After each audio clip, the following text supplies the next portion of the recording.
we're good to see you back. We have, I think, one newcomer. Welcome. So this is an entire Bible where we look at the entire Bible. And I'll reiterate a few things from, this is like we started about 5 months ago. We did it for 3 months. We stopped for a month and a half while I was out doing stuff. So now we're resuming. So a few reminders about what this is about. This is a series of talks and discussions about the Bible. And the first thing we learned about it is that it's not a book, right? It's a library. And so one of the things we want to do is we want to look at our library here, see what's in it, how people have arranged it, why we should care. I mean, if there's anything interesting in there.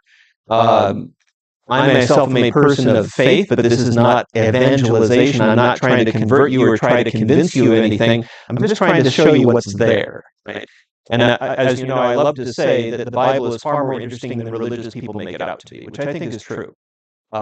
So the goal of this is literacy, right? Finding out what's there and being able to understand how a lot of the ideas and images and even sayings in this literature have shaped not just religion, that's an interesting topic in itself, but how it's shaped culture, including our own. So we're going to dive in where we left off. This is episode 18, my goodness. So we are in what Christians call the Old Testament and Jews call the Tanakh. It's the majority of the library. We have been going through it, not chronologically, going through it sequentially, right? The first book, the second book, the third book, etc. So I want to remind us where we left off. And then I'll talk a bit about this book we're looking at tonight, the book of Ruth, which is one of the shortest books in the Bible. You can read it in about 15 minutes. One of the things we've talked about very early on when I was talking about how people organize the library, right? That Jews and Christians organize the Bible differently. This is the first example of it. All the books we've looked at until now are the same, that they appear in the same position in the library in the canon, right? So up until now, we've been looking at the common tradition. Now we're going to look at a book that is spun in very different ways by these two religious traditions. But anyway, where did we leave off? We left off on a kind of, oops, how about if I turn it on? We left off on a kind of a dreary note. So we were reading the book of Judges, right? The book of Judges is the story about how the people of Israel come to their land, they conquer it mostly, and then they mess up, right? And they constantly get into these bad situations. This is the beginning of the book of Judges. It says when the good generation died out, the greatest generation, right? A later generation arose that didn't know what God had done for them, and so they did evil. And what was the evil? The evil was worshiping other gods. That's sort of the stereotypical bad thing in at least these books. And so we're told that because they abandoned, they treasonously followed other gods, God allowed them to be despoiled by their enemies. These are the external neighbors of them. But then we're told that in addition to being defeated by their enemies constantly, God felt sorry, and so he raised up judges. That's where the name of the book comes from. Shofet is the Hebrew. Judge is one way to translate that. But these are sort of charismatic leaders, mainly military leaders that would save them from their enemies. And then we're told things were great, and then the judge died, and then things went back to the way they were. So you have this narrative of repeated crisis, deliverance, and return to crisis, right? That was the story of that book. So this is the outline of it that we looked at. It had 21 chapters and several different stories. These are all the judges that we looked at. But then the really bizarre thing about this book, after telling you that it's about judges and how things go bad and they're delivered and things go bad again, the last chapters are not about any of that, right? There are no judges at the end of the book. There are no external enemies. There's no idolatry. And there's no moral evaluation of the terrible things that happen there. And so you have basically a story of how society breaks down into anarchy, right? And in this story, we are given this refrain. We're told, in those days there was no king in Israel. Instead, everyone did whatever they wanted to. That's called anarchy, right? Uh, and so it sounds, given how terrible things were at the end of the story, right? You had this uh, outrage that took place where these travelers were visiting a town and there was an attempt to rape them to death by the local inhabitants. The guy survives after throwing his woman out to the wolves. Basically, he takes her, he cuts her up into 12 pieces and distributes her among the tribes, saying, "Look, what's happened? Let's do something about it." So they try to do something about it. They end up getting into a war with 300,000 casualties. And then they say, well, there's still now, this has defeated the bad guys. We've punished the evil, but now we have these other problems that we have created of our own doing. And what are we going to do about it? So that was the end of Judges, very dispiriting. It sounds like the implication is, well, if there had been a king, if there had been some centralized leader, this wouldn't have happened. But as I pointed out last time, that's not necessarily obvious because there was a story about a king during the time of the judges, and he didn't do so well. Right? He presented himself as a tyrant. It led to bloodshed and war. So the idea that there was no king in the land, well, what does that mean? So that's where we left off. It was like one of the worst possible things. Okay, here's where it is. That's where we left off. So in the Jewish organization of the library, the next book is called the Book of Samuel. And Samuel is the name of a prophet, but the main event of that book is they get a king. So you see, there's a connection between the book of Judges, where it says there was no king and things were bad, to now we have a king. And actually, there are some good parts about that. The king does okay sometimes. When we look at the Christian organization of the library, look what's different. Notice Samuel is still kind of on the way, but there's another book that's been squeezed in there, the book of Ruth, which is what we're looking at tonight. So the book of Ruth also exists in the Jewish Bible, but it's one of this group called the Five Scrolls. Now, all of the books of the Bible are scrolls. When they were composed, there was no such a thing called books. I mean, we called them books, but really they're scrolls. So in the Jewish organization, even though the story of Ruth is set during the time of the Judges, which kind of explains why the Christians put it there right after Judges, it's read for something else. This thing called the Five Scrolls. It's a series of 5 short stories or poems that are read at particular times of the year. So think about even if you're not religious, right? There are certain, if you watch television, right?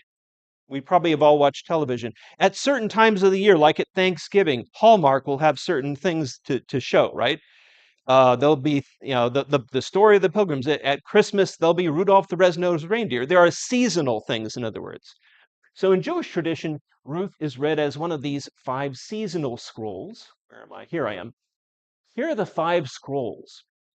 The first one is actually the Song of Songs, which we'll be looking at in a couple weeks. Basically, it's a collection of erotic poetry. But the book of Ruth, this is one of the 5. Then there's the book of Lamentations, which is, guess what? Lamenting something bad. Then there's Ecclesiastes, which is a book of how to live well and what is the meaning of life. So it's a philosophical tract. And then there's the book of Esther, which is a story of deliverance from danger. Very different things, but they're read in connection with different festivals, different Jewish festivals. So I've given the Hebrew names for these festivals, but Pesach, that's what's called Passover, right? We learned about Passover several months ago, right? That's kind of the origin story of the nation. We survived an ordeal, and we commemorate it every year that we survived. Ruth is read during Shavuot, which means weeks. And it means like 7 weeks after Passover, you celebrate Shavuot. How many days is 7 weeks? 49, right? So it's actually the 50th day is when you celebrate. In Greek, 50 is Pentecost. So if you ever heard of Pentecost, especially in Christianity, it just means Shavuot. It's just the Greek translation.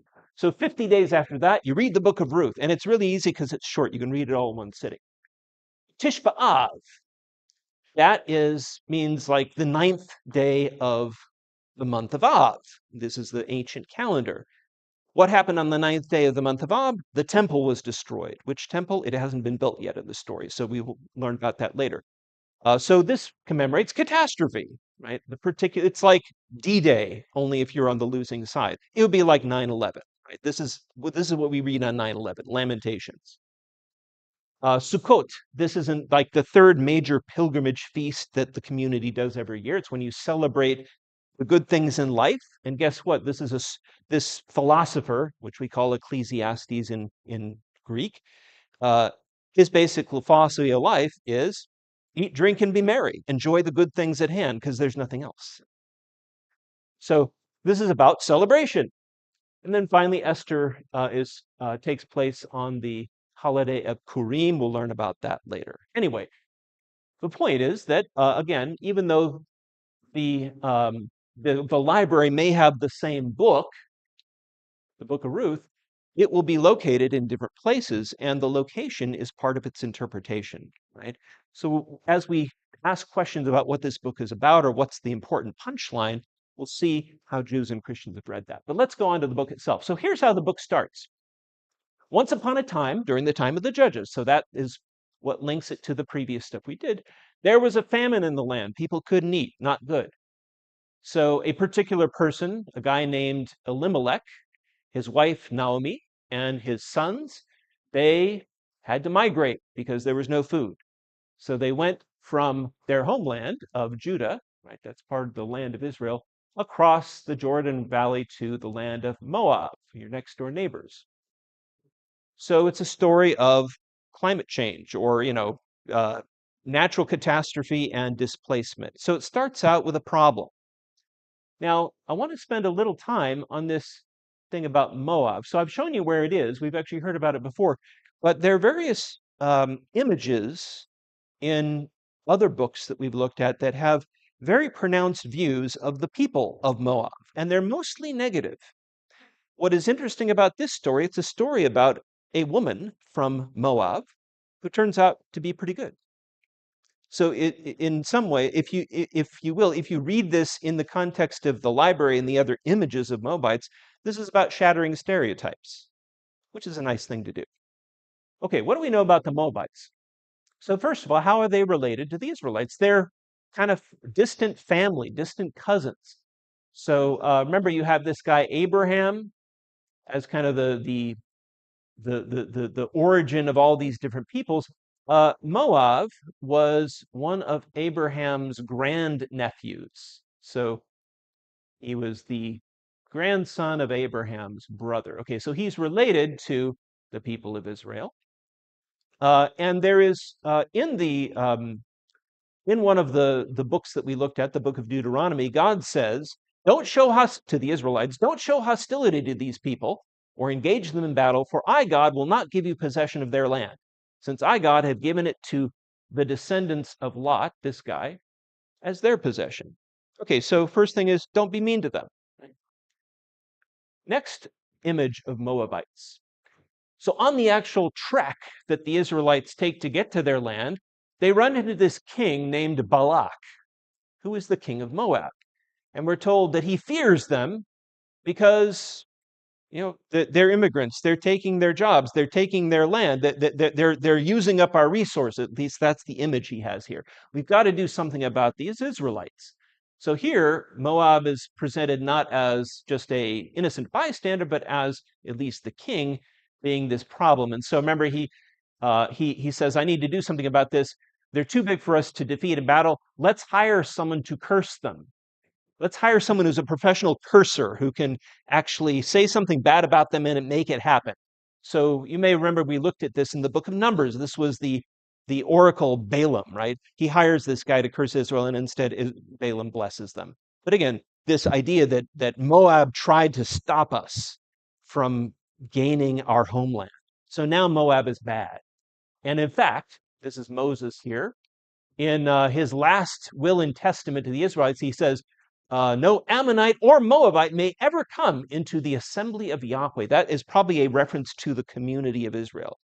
Why? Because of what that guy did. He hired someone to destroy us. We should never allow any of them into our community. Okay, so again, Moabites, not so great. In fact, what does he say? He says, never seek their welfare or prosperity as long as you live. Okay, well, the most recent encounter with Moab was during the time of the judges. There was this evil Moabite king, Eglon, who was oppressing Israel, and one of the judges defeats him, right? So, uh, Eglon, bad guy. Okay, now back to our story. So, Elimelech and Naomi, they have to migrate with their sons Machlon and Kilion to the land of Moab. You know, and we're told that Elimelech dies, so Naomi's only family members are Kilion and Machlon, and they marry Moabite women. Nothing in the text we saw that said you can't marry them. Okay, but they're marrying the enemy, as it were. They're marrying someone who should not be allowed into the community. Or at least, if the author of this story knows those other texts, this is a critique of that view. It's also possible that the source of this tradition knows nothing about those other stories. So we shouldn't assume that it's breaking specifically stereotypes about Moabites. If you read it in the library, that's what it sounds like it's doing. It may just simply be, what's the problem? What's the big deal? But it is a story about members of one community marrying members of another. Okay, unfortunately then, the sons die too. Poor Machlon and Kilion, they survive about 2 verses in the story. So what are we left with? We're left with Naomi and her 2 daughters-in-law, Orpah and Ruth. And of course, the book is about Ruth. So now that they have lived in this land abroad for 10 years, all the males in the family have died. We're told that Naomi and her daughters-in-law prepared to go back to Judah. Why? Because word had reached Naomi that Yahweh, God, had seen to his people's needs and given them food. There's no longer a famine. We can go back. But she says to the daughters, don't come with me. Go back each to your own mother's house. May Yahweh show you the same kindness that you have shown to the deceased and to me. May Yahweh give to you. And then there's a gap in the text. Most translations will gloss over this. So what exactly the gap is like, why is she choking up here? We're not sure. But she says, find rest and find a husband, basically. Remarry, start your new families. Both of them say, no, we want to go back with you to your people. And Naomi says, I can't give you anything. I don't have any sons to marry that you can marry. I'm too old to have sons. If you want to wait 20 years, maybe I can get a son, but are you really going to wait that long? No, go home, live a good life. Find your own way in the world. Okay, we're then told that Orpah, one of the 2 sisters, kisses her goodbye and goes, but not Ruth. So Naomi says again, look, your sister-in-law went back, you go too. But Ruth will have none of it. She says, don't press me to go. Don't press me to abandon you. Wherever you go, I will go. Wherever you lodge, I will lodge. Your people shall be my people, your ancestors, my ancestors. It's also possible that this means gods. There's different ways of reading the Hebrew. Your gods will be my gods. Most people had their ethnic identities were defined by a particular deity, so that might be there. But more likely, she's talking about ancestors. Where you die, I'll be buried there. May Yahweh do thus to me and more. That's sort of an oath if even death separates me from you. So she takes her with her. Okay, so we have our first question. Remember, the Bible has no answers to anything. It's just a book of questions. Our first question, why is Ruth so into Naomi? Why is she doing this? Maybe she doesn't want to get married again, although she ends up getting married in the story. But this is one of the brilliant things about this narrative is it doesn't usually it doesn't tell you what the characters are thinking, which means that you as the reader have the freedom to speculate, to enter in, to interpret. We also don't know what she feels. I mean, it seems like she is inseparable from mother-in-law, right? There's her commitment, her tie to Naomi is not just one of expediency. It's not, well, now that I have no relationship to you because my husband is dead, goodbye. this is not obligation, in other words. It's very clear from the way this is set up. This is not driven by obligation or expectation. In fact, it reverses expectations. So this is what makes her an interesting character. Why is this? Okay, so they're going to go. So they went on. They go back to the town of Bethlehem, which is where the family was from originally. Um, there's probably, and if we were reading this in Hebrew, every line is like a wordplay of something. So at least in the popular Hebrew etymology, Bethlehem means the house of bread, house of food. And of course, that becomes ironic because they had to leave the house of food because there was no food. But now they come back, right? Okay, so they come back, and immediately everyone noticed, they recognize Naomi. She's a bit older now. And she says, "Don't call me Naomi. Don't call me Naomi." So what does the word Naomi mean, the name? It's very likely that the I at the end in the English transcription is short for the Y, which is the first letter of the Hebrew God Yahweh. So Naomi means kindness of Yahweh. Don't call me that. I've not been shown kindness. I've lost my husband, my land, my children. I have nothing, right? Call me Mara, bitter. For Shaddai, that's another name for God, has made my life very bitter. I went away full, but Yahweh's brought me back empty. Why should you call me kindness of Yahweh, since Yahweh has brought me to trial and Shaddai has pronounced an evil sentence on me? So she's angry, right? She's lost everything other than Ruth, right? Okay, so we get at least a description of her mindset, right? We're told now the time reference. It was the time, the beginning of the barley harvest. Remember what it said, that the timing of the festivals in which these are read? This was read at 49 days after Passover. Passover is in like the very beginning of spring. So this is still in late spring, right? Late spring is when the barley harvest comes. So can you see why this might have been read during the barley harvest, right? Because it's part of the feature of the story. Okay, so they go there. Notice also, you'll see this a lot throughout the book. Ruth is constantly referred to as the Moabite, right? Yeah, she's also Naomi's daughter-in-law, but she doesn't lose her, even though she says your people will be my people, she doesn't cease to be a Moabite. She doesn't, there's no conversion. That's not like a religious conversion. There's no ethnic transformation here. She remains an outsider for the whole story. And yet, we'll see that there is something about her that makes her uh, called a woman of worth, someone who is of strength. She has a strength of character that makes her a positive, even an idealized figure.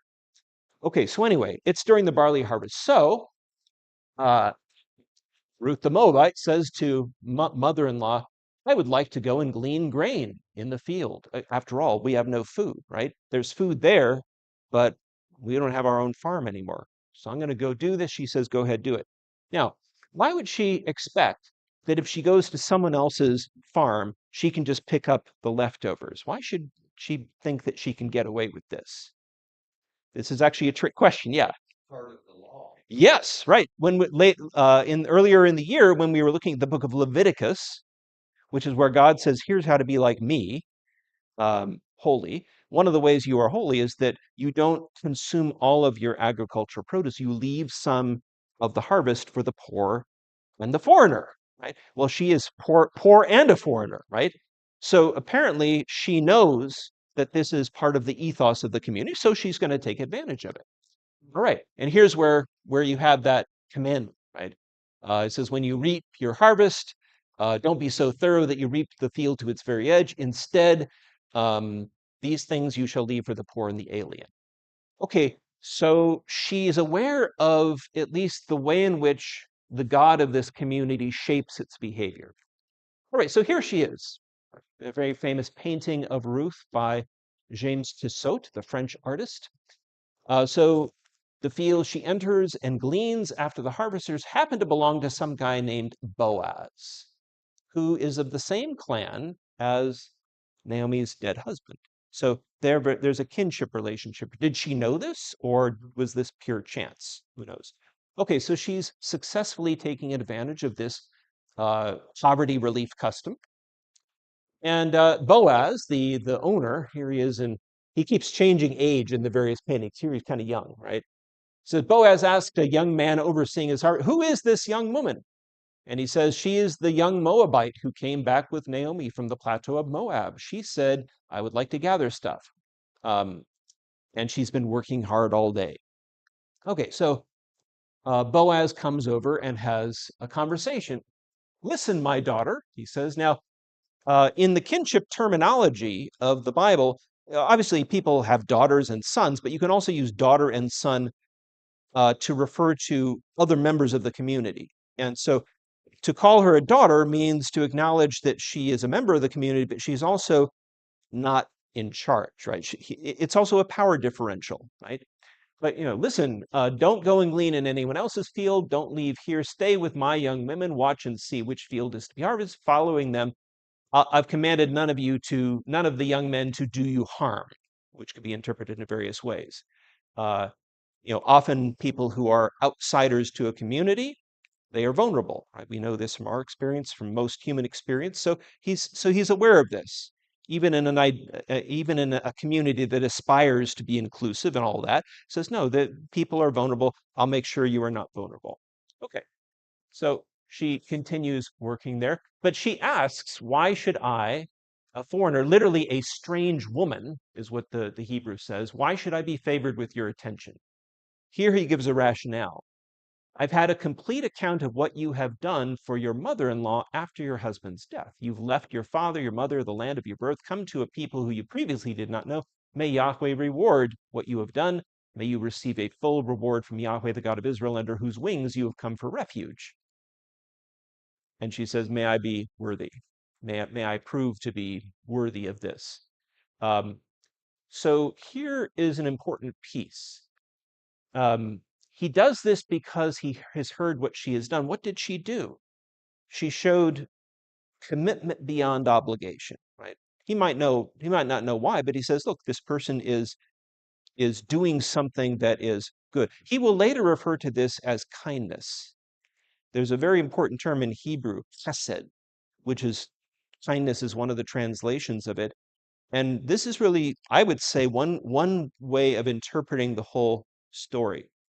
There's one other character who shows kindness, at least in the way people talk about him, and that is Yahweh. And if you look back at the books we've read, Chesed is a description of Yahweh's commitment.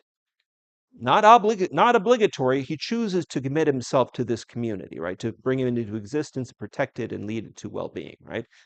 So here's a key to thinking about how someone reading this story as part of the larger library might say, huh, she is like God. She is manifesting a characteristic that God manifests. Now, another interesting thing about this story, God is not an active character. Up until now, in many of the books, God is sort of like this supernatural, whirlwind that comes in occasionally and talks to people. God has not talked to anyone in this story. There's no revelation, but he is talked about, right? Now, we're also told by the narrator, right, the omniscient narrator, that God did two things. He acts at the beginning of the story um, uh, by giving food where there was a famine, so he accomplished something that human beings alone can't do. And at the end, he's going to do one action.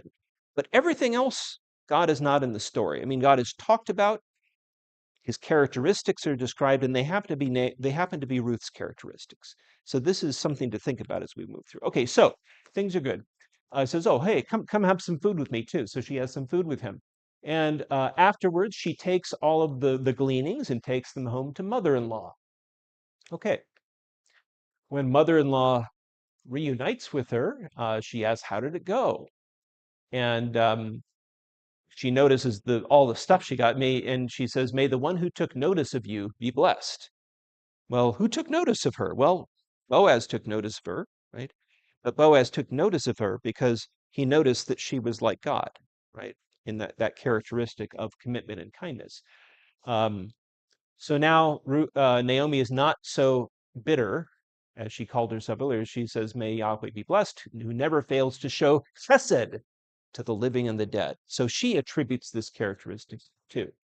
And then she says, this is really great because Boaz is actually a near relative of ours. He's one of our redeemers. So we're going to learn about what redeemers are. In Christian theology, is very, very elaborate, kind of ethereal idea of what redeemer means. But in this context, a redeemer is someone who pulls others out of poverty or out of vulnerability of some kind, right? And as well, I think I have the next slide being about that. Yes, okay. Here are some more passages from the Torah, the law, right, that we read last time, where we hear about redeemers. So what is redeemed? Land and people, right? So uh, this is what God commands me. It says, the land shall not be sold irrevocably because it is mine, God, and you Israelites are but resident aliens under my authority. It's my land, it's my rule. So if you want to live on my land, it's not yours. Um, every part of the country that you occupy, you must permit the land to be redeemed. What does that mean? Well, that means that if you go into debt, you might have to sell your land. We talked about that, right? So redeeming means that when one of your kindred is reduced to poverty and has to sell some of that land, that person's closest relative who has a duty to redeem it, to buy it back for that person who lost it, shall come and do that. Okay, so redemption means buying land back for the family unit. Right? Now, has Naomi lost land? Yeah, because they had to vacate the land. Who knows what's going on with right now. To keep it in the clan, she needs to buy it back. Who's going to redeem it for her? You can also redeem people, right? If someone sells themselves into slavery because of poverty, they still may be redeemed by one of their kindred, an uncle or a cousin or some relative from their family, or they might redeem themselves if they make enough money. So we go back to our slide in the story. Naomi says, hey, this man's a redeemer. He's just the right genealogical connection with us. He is obligated to redeem our land. We should do something about this. So notice there's a kind of resourcefulness too. It's not just that they're trying to eke an existence. Naomi is smart. She thinks about how we can solve this problem of vulnerability. Okay, so she says, I have a plan.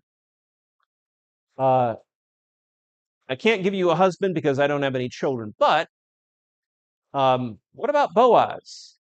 Uh, this very night, he will be winnowing barley at the threshing floor. Go bathe and anoint yourself. Put on your best attire. Go down to the threshing floor. Don't make yourself known to the man before he's finished eating and drinking. But when he lies down, take note of the place where he lies, and then go and undress at his feet and lie down. He'll tell you what to do. That sounds a bit edgy. This is another feature of the book of Ruth, is it is full of sexual innuendo without actually saying anything, right? Even the grammar here, uncover, literally, it says, often it is translated, uncover a place at his feet and lie there. It's more likely, though, the way that this terminology is using, that it's that she's telling her to undress. Okay, so what is Naomi trying to get Ruth to do? To try to seduce him, maybe? To sweeten a deal before they pose the deal to him? Who knows? But he says he'll tell you what to do. Okay, so she goes and does this. A little more chaste portrayal of this in art. So he's drunk. He's lying asleep, drunk, unconscious. She creeps up, uncovers a place at his feet. By the way, feet is also a euphemism for the male sexual organ, so it may even get steamier than we think. She lies down at his feet. Midway through the night, he wakes up only to find a woman lying at his feet. Okay, so he's surprised by this. Notice he's gotten really old in this picture. So he says, who are you? It's dark, right? She says, I'm your servant, Ruth. Spread the wing of your cloak over your servant, for you are a redeemer. So notice before, she's naked right up against him, but she says, be a redeemer, right? So she's like propositioning him to do what he is required to do as their next of kin. But it's not just a do it in an abstract sense. She seems to be offering something more than that. He has this long speech. May Yahweh bless you, my daughter. Again, daughter, member of the community. You performed your latter kindness better than your earlier one. You did not go after the young men, whether poor or rich. What does that mean? Well, We know her first act of kindness was to stick with Naomi. Well, what was her latter act of kindness? Was it this? And what does that mean to show loyalty, chesed, all that, by being naked at his feet? Uncertain. But this thing, you did not go after young men, whether rich or poor. This could be read in a number of ways. It may simply be read in some sort of sexual, going after men because you want a good time, or it could be something a little more socially tied in with the system where it's like you didn't look for a redeemer who just happened to be richer and who would have more resources to buy your land back, perhaps, but you chose me because I'm the correct degree of kin, maybe. So he says, don't worry, I'll do whatever you say. All the town people know you to be a woman of worth. Remember that expression. It's an Esha Chayil, a woman of worth, because that will be a pivot to understanding how Jews interpret this story. Okay, I'm in fact a redeemer, but there's another guy who is slightly closer to you in the order of redemption, and I'm going to ask him if he wants to redeem you. And if not, then I will. How do we interpret that? Well, it's like he says, I will, but we ought to follow custom. There's someone else who could do it. Is he just trying to get out of it, maybe? Or is he trying to show that, like, he's not doing this out of some ulterior motive? Like, if it's his duty, he'll do it. And very, very difficult scene to interpret. Then the conclusion of the scene is even more interesting. So having said, well, I'll do it if this guy doesn't do it. But it says, she lay at his feet until morning, but rose before anyone could recognize another. For Boaz had said to her, let it not be known that this woman came to the threshing floor. Okay, but why, if he doesn't want to know that she was there naked with him, why not send her off immediately? Why? What were they doing the whole night? Just talking? Who knows? Uh, so they says, take off your shawl. Okay, well now she's in more naked, and he gives her more food. Okay, well what is that payment? It's delightfully ambiguous. I mean, and it must be intentional. I mean, you cannot easily reckon you can't easily excise all the sexuality, nor can you simply indulge in it. It leaves it in the freedom of the reader. But it also raises questions about motive here. Right? We don't know what they're thinking, but we don't know if he's a noble guy or if he's just transactional. Yeah, thanks for spending the night with me. Here's payment, and I'll do it if I have to. We're not sure yet. That's the beauty of the story. Okay, so she leaves. Next day, he goes to the town gate. That's where you adjudicate things. That's like the court. Um, Along came the other person who could be a redeemer. He said, come here. And then he picks out 10 elders of the town to sort of witness this. And then he says, look, Naomi, who has come back from the plateau of Moab, she's putting up for sale that land that belonged to our kinsman. So I thought I would inform you. Do you want to buy it back for our clan? He says, okay, I'll be a redeemer. But then Boaz adds in, oh, and by the way, you also have to marry Ruth the Moabite because she was the widow of one of Naomi's children.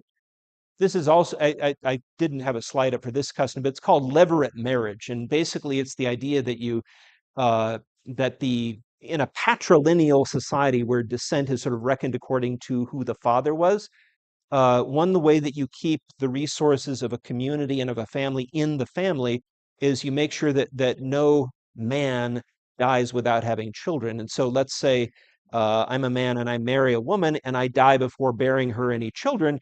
She has a right to marry one of my brothers to rear up children for my name. That's a custom which apparently is being referred to here. So she says, maybe not. He says, yeah, I'm not really interested in doing this after all. It would be, injurious to my finances. Okay, so this guy is a more self-interested guy. And then we hear about this custom to show that I'm handing this obligation to you. I'm going to take my sandal off and give it to you. There's this comment here. It used to be the custom that to make a binding contract of redemption, one party would take off a sandal and give it to the other. Now, the fact that the narrative has to explain this to the readers obviously suggests that this is written at a time much later than the story took place, because he or she doesn't assume that the readers will understand this custom. For us, we have to have all of this explained to us, but so this indicates this is written at a time when. Anyway, he says, "Go ahead, Boaz, do it yourself." Okay, so Boaz is now the redeemer, and Once this is agreed upon and witnessed by the town, we're told all the elders said, "May Yahweh make this woman come into your house like Rachel and Leah, who between them built up the house of Israel." Okay, so Rachel and Leah, this is from the book of Genesis. Um, Jacob, who is the ancestor of Israel, he married both of them, and out of both of them came the people, right? So here the elders are saying this Moabite woman will be just like our ancestresses, right? Let them be like this. Um, with the offspring Yahweh will give you from this young woman, may your house become like the house of Perez who took. So there's all these references to past Israelite history. Okay, so it's a big deal now. Okay, and then we have a very quick resolution. Boaz took Ruth. Literally, it says he entered her. That's the traditional, consummation of marriage language in Hebrew. And notice there is a divine action. This is the other divine action in the narrative. Yahweh enabled her to conceive, and she bore a son. Okay, so everyone's been talking about Yahweh and how great he is. Well, here he sort of blesses this union, as it were, right? Whatever he said about don't let Moabites in the community, he just blessed one, right? And then we have the women saying to Naomi, right, the widowed mother, "Blessed is Yahweh who has not failed to provide you today, Naomi, with a redeemer." Well, who is this talking about now? It's actually not talking about Boaz, it's talking about the son. May he become famous in Israel. He will restore your life, Naomi, and be the support of your old age, Naomi. For his mother, Ruth, is the daughter-in-law who loves you. Okay, now there's probably has some emotional content to it. It also means commitment, asav in Hebrew. So, sort of the culmination of Ruth's story in terms of her character traits is chesed, kindness, and love or commitment. So she represents these things. That's what makes her a woman of worth, and that sort of brings about this outcome. She, Ruth, is worth more to you, Naomi, than 7 sons. That's a pretty startling praise, right? Okay, then we have a kind of conclusion. The credits start to roll by. Naomi takes the boy, cradled him against her breast, and cared for him. She becomes a caregiver. Okay, and everyone celebrates this, and they name him Obed. And then we're told he was the father of Jesse, the father of David. He'll become an important character later in the Bible, right? In fact, David will become the king. That's not mentioned here. But again, when we think of we'll talk about this more, the Christian positioning of this book between Judges, when there was no king, to Samuel, where there will be a king, here you have the narrative bridge, as it were. But it's not just some bare genealogy and, Ruth begot this, begot that. No, there's a story that talks about the character of Ruth. It's the character of Ruth, her agency as an individual that brings all this about, isn't it? I mean, there are circumstances too that help, but it's her choices that bring this about. Okay. And then there's a nice boring genealogy. Okay. So here's a little look, kind of a bird's eye view, looking at this theme of chesed or kindness or love. Notice the story begins with a description of God's chesed, right? So this is after they're going to go back from Moab because Yahweh had taken notice of his people's needs and given them food. And then Naomi says, Naomi says, "I'm still angry with God, but that's okay. He's given us something." God has shown Hesed to his people. Then we have a story of Ruth showing Hesed, right? Boaz talks about how great she is, and may God reward you for what you've done. You've received a full reward from God, under whose wings you have come for refuge. Then we hear about God's Hesed. This is Naomi saying when she hears about that Boaz has sort of taken Ruth under his protection, Yahweh never fails to show kindness to the living and the dead.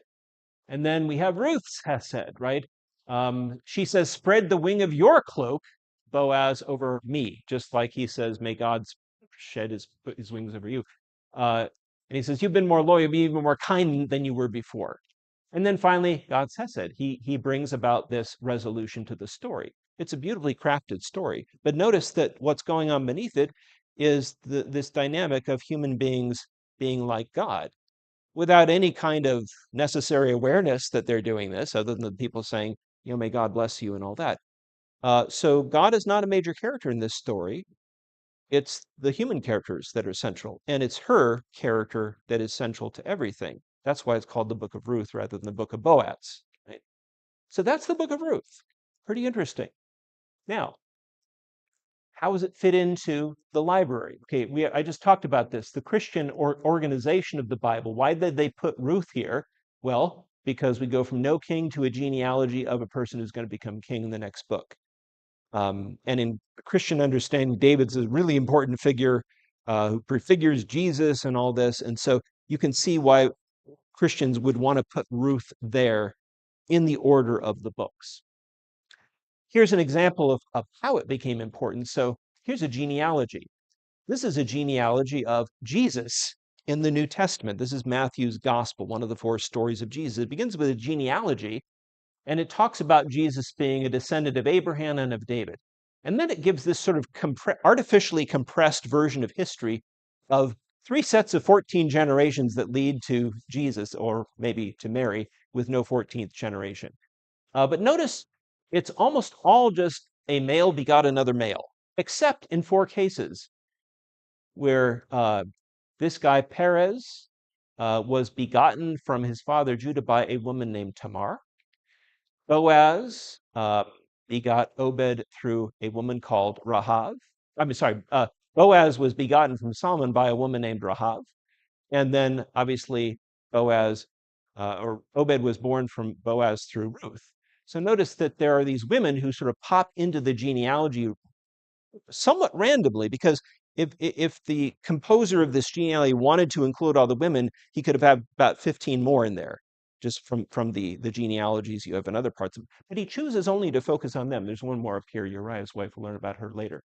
So apparently for this Christian author, the story of Ruth was important to explaining the story of Jesus. Otherwise, he wouldn't have mentioned her there, right? He could have just said, "And Boaz begot Obed," but that's not what he says, right? I'm not going to go into this, but it just is an illustration of why Christians might be interested in Ruth and putting it where they do. Now, what about Jews? Okay, so again, the book of Ruth is the first of the 5 seasonal scrolls, seasonal stories that you read, right? And it is preceded by the book of Proverbs, which is a list of fortune cookie sayings about how to live well. But at the end of the book of Proverbs, there's a long poem about the woman of worth, the Eshet Chayil. Well, what was Ruth called? The woman of worth. Okay, so Jews, although they acknowledge, there's other stuff going on there too, this is what's important about it.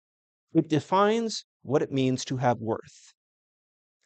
And they're able to explore that by putting this poem, which describes a woman of worth, next to a story about a woman of worth. So that this is obviously the connecting thread here. So we're going to look at the poem about the woman of worth and see, here's where I'm going to ask you questions. Do we see Ruth in here at all? Even in places where we might not see her within the story we've read, are there ways in which we could imagine Ruth in her ongoing life now that she has a family of her own? Can we see this representing sort of how a woman of worth might conduct herself? That sounds fine. Well, worth in what sense? Well, it involves hesed and love and all that, but what else? So let's take a look at the woman of worth. So here it is. There's 2, well, it's a long poem, but let's start looking at it. And by the way, the context of the poem, it's by a mother giving her son advice. It's a mother, a queen mother, giving her son, a king, not an Israelite king, some guy named Lemuel, how to live well, how to rule well. And her thing is, find a woman of worth. So she says, who can find a woman of worth? Far beyond jewels is her value. Her husband trusts her judgment. He does not lack income. She brings him profit, not loss, all the days of her life. She seeks out wool and flax and weaves with skillful hands. Like a merchant fleet, she secures her provisions from afar. She rises while it's still night, distributes food to her household, a portion to her maidservants. She picks out a field and acquires it. From her earnings, she plants a vineyard. She girds herself with strength. She exerts her arms with vigor. She enjoys the profit from her dealings. So she's a businesswoman. Her lamp is never extinguished at night. She puts her hands to the distaff and her fingers to the spindle. What are some characteristics do we see here? How would we characterize this worthy woman? What makes her worthy according to this poem? She has a work ethic. Notice she works. This is not Victorian woman in the home in this sort of, enclosed world where everything is pretty and the brutal world of man out there. That's a Victorian invention. In most human history, although men and women did different things, they were all part of the same economic productive unit, right? So she has a work ethic. Okay, so that makes her worth. Did Ruth have a work ethic? Do you remember there's something about her? Remember she worked all day in the field, right? That was something that drew Boaz's attention to her. What else could we say about her based on these, kind of vignettes? So she definitely has a work ethic. She's wealthy. She's wealthy. Okay, it's not just that she works hard and she's dirt poor. She acquires wealth. Now, let's think about the Ruth story. She was dirt poor when she got there. Did she acquire wealth? Yeah, because of her own actions, right? I mean, Naomi sort of put her up to it, but and give her advice. She listened to Naomi and it worked, right? But even when Naomi says, put yourself naked in front of him, she had to improvise, didn't she? Naomi didn't give her a script. She had to know how to get this guy to do what his obligation was, right? And she succeeded. So as a result of her actions, she becomes at least in a position to live this kind of life where she is, she produces goods. She is she buys things. She distributes them to her household so that no one goes hungry. Anything else from this side of the column that might tie in with the story of Ruth? Do you think? She's an entrepreneur, absolutely. She's independent. I mean, she's part of a household, but she has her own business, right? She does her own things, right? Now it says, her husband's not poor either, and he probably works too. She brings him profit, presumably he brings her profit, so they profit one another, right? Very harmonious kind of marriage there. What else do we hear about? So notice that this is all about the internal household. What about the external, outside of the household? She reaches out her hands to the poor. She extends her arms to the needy. She's not concerned for her household when it snows, for all her charges are doubly clothed. She makes her own coverlets, fine linen and purple are her clothing. Her husband is prominent at the city gates. He sits with the elders, just like Boaz did. She makes garments and sells them, stocks the merchants with belts. She's clothed with strength and dignity, laughs at the days to come. She opens her mouth in wisdom, kindly instruction is on her tongue. She watches over the affairs of her household, does not eat the bread of idleness. Her children rise up and call her blessed. Her husband too praises her. And then we have the praise, right? Many are the women of proven worth, but you have excelled them all. Charm is deceptive, beauty fleeting. The woman who fears Yahweh is to be praised. Acclaim her for the work of her hands, and let her deeds be praised at the city gates. Fear of God is important here. We talked about that many times over the earlier part of the year. Fear of God is not religion, although it might be expressed through that. Fear of God is moral conscience and the strength to act on it. Now, if that's and we go back to those laws about how, if a family member gets into trouble, you buy their land back, things like that. She has the means and she uses them to help others. That's what fear of God looks like. In fact, in that chapter where those laws came from, it says, if you fear God, you will not overcharge someone. It's very specifically economic, bread and butter type stuff. So notice that her worthiness is not just how she treats her own household, but that she reaches out to others in the community, just like Boaz reached out to her. Are there other characteristics that we could use to tie these two stories together? So work ethic, entrepreneur, independence. What else could we add on to that list? Integrity, right? That's very explicit there. She has strength, dignity, integrity. She seems like she's so busy, but she loves her life. Okay. She's doing it. Yeah. And this thing about integrity, now, if we say integrity is a characteristic, not only can we use Ruth, the story of Ruth, to interpret this, we can also use this to interpret what's going on in Ruth's head. and the characters who don't tell us what they're thinking, right? So you could say, well, maybe it is out of a sense of integrity that she does what she does, that she binds herself to Naomi, that she goes and collects stuff from the field, that she is willing to put herself in a fairly vulnerable position with a drunken person, and namely, work. It says, she doesn't talk about sex; she talks about doing your job, right? So, this is how Jewish tradition works. It's called midrash. Midrash is when two texts that are formally different from one another are used to interpret one another, to enrich the understanding of each of them, that we wouldn't if we just had the story or the poem. I mean, this sounds great in the abstract. Is there a story we could pin this to? Well, yeah, it's the story of Ruth, right? So that is the book of Ruth. That is an example of how the same text is used in different ways in different people's library, right? One to emphasize the directionality towards this guy David, another to illustrate what the woman of worth, or we could even say the person of worth, because men can do this too in different ways. This is what this is a remarkably different kind of story than we've read. Right up until now, it's all been the vast national epic, right? From the creation of the cosmos to the creation of the community and all the adventure stories that they do to get to their land, a big epic battle, to take the land, terrible anarchy. And actually, going back to this question of how this relates to the book of Judges, right? The story of Judges ended with a woman being deprived of agency, a woman being deprived of independence, of freedom, and being killed. And it leads to a total collapse of the society. Here you have a woman who is, through her integrity, through her agency, is actually bringing about the opposite type of world that we saw in the book of Judges, without any king, by the way. you know, so there's various ways you can spin this, and people have done so over the centuries, and I hope you've enjoyed some of that. Any questions or thoughts about that? Any reactions to this story? It's a wonderful story. She's a land developer, yeah. Yeah. So later on, she'll have property she can manipulate. Yeah, and that's exactly what she does here, right? She uses, and this in the story, she gets the land, and here's what she might do with it, right? Here's what a woman of earth would do with such land, right? I have a question. Yeah, About like the 8th stanza down where it says she girds herself with strength. with strength, She exerts her arms with. right? What does that really mean? She goes to the gym. That's what I'm.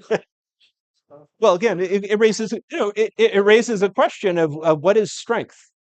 What is strength? Sayil, worth, also means strength, Yeah. right? It means might. Now, there are various different kinds of might. There may be physical might. In Jewish tradition, the greatest form of strength is the ability to control yourself, self-mastery, which is sort of what she has in this story, right? But yeah, as a poem, I mean, it can mean anything you want, basically, because it's a poem. But that would be one of the basic questions. Well, do we mean like physical strength? Well, she might have been strong. I mean, she's working all day in those fields. That must work on her biceps. But I don't think that's what it's talking about. Probably, you know. But so strength. It raises the question. It doesn't answer it. It raises the question. What is strength? Right.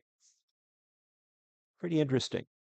Any other thoughts or surprises? This should be a surprising story.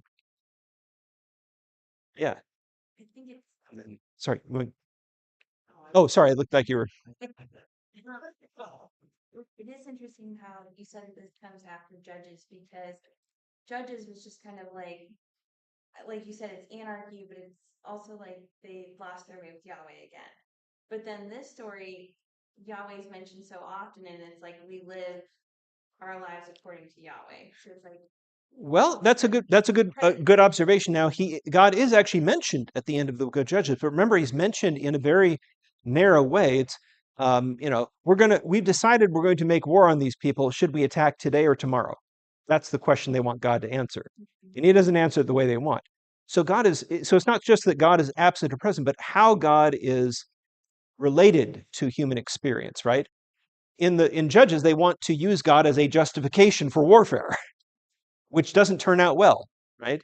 Here, no one is trying to use God to justify anything. God is sort of God is a reference point for valuing people here, right? That's a reference point for valuing Naomi and especially Ruth in those stories. So yeah, God is present, but but in a different kind of way than in the other stories that we've read. And this is something we'll see as we go on further in the Bible. So sometimes God is a kind of, booming voice and, divine warrior type, and other times he's in the background. Maybe he's not there at all in some texts, and it's just focusing on the people who image what God is like. So in a sense, this is a very humanist text. It's interested in the human experience. And, God is part of that and the backdrop, but God is not a central character here, except when he's called upon, right? Any other? Or two. Sorry, what? A barter. She barters. Yeah, she's able to negotiate. So Right. he doesn't let money be all of it. Right. Of course, there was no money at this time. What you hear about as money is like weights of silver, but it's the same idea.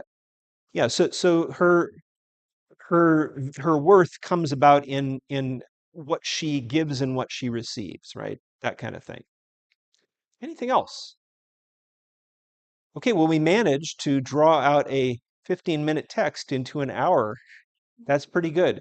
So tell your friends. Hope to see you all again, and we'll try to get the rep to do a story on the whole Merging Hearts thing as we get more people here and more stuff. Yeah, Do you see elk anywhere there? alchemy as in I turn. guess Well, no, alchemy is this medieval idea of transmuting things, changing forms of one thing into another. So what's the connection you're looking for? Yeah, I'm wondering. You would see that in text. Well, there's certainly the transformation of the like, there's Naomi, call me Mara, bitter, but now I'm not Naomi again, right? There's sort of the character arcs. I'd have to think about that. But yeah, I mean, there are some stories in the Bible, there's no character development. They just are one-dimensional representations of some virtue or vice. There might be character development here, especially if we put it in link with this here. Right? And, for the Christian reading, the Christian version of it, backing up here, if she's one of Jesus's ancestors, how does she define who Jesus is? Not just like he's her great great great great great great grandmother, but what about her character shapes the presentation of Jesus's character? That would be a Christian question you could ask, or within the framework of this genealogy, because I would argue that this is a genealogy behavior. Because notice the weird thing about the genealogy, it doesn't lead to Jesus. This genealogy does not relate to Jesus at all, because when you finally get to, and Jacob begat Joseph, well, Joseph wasn't Jesus's father in the story. So suddenly there's this biological break between he's just the husband of Mary. Well, Mary's not in this genealogy. This isn't her genealogy. So the surprise of this genealogy is that it's not about biology, it's about behavior. It's about the strength of character that is sort of absorbed through knowing these stories and acting on them, perhaps. Yes, you could do a lot with this as well. Someday we'll get to the New Testament. We can do that too. Okay, take care.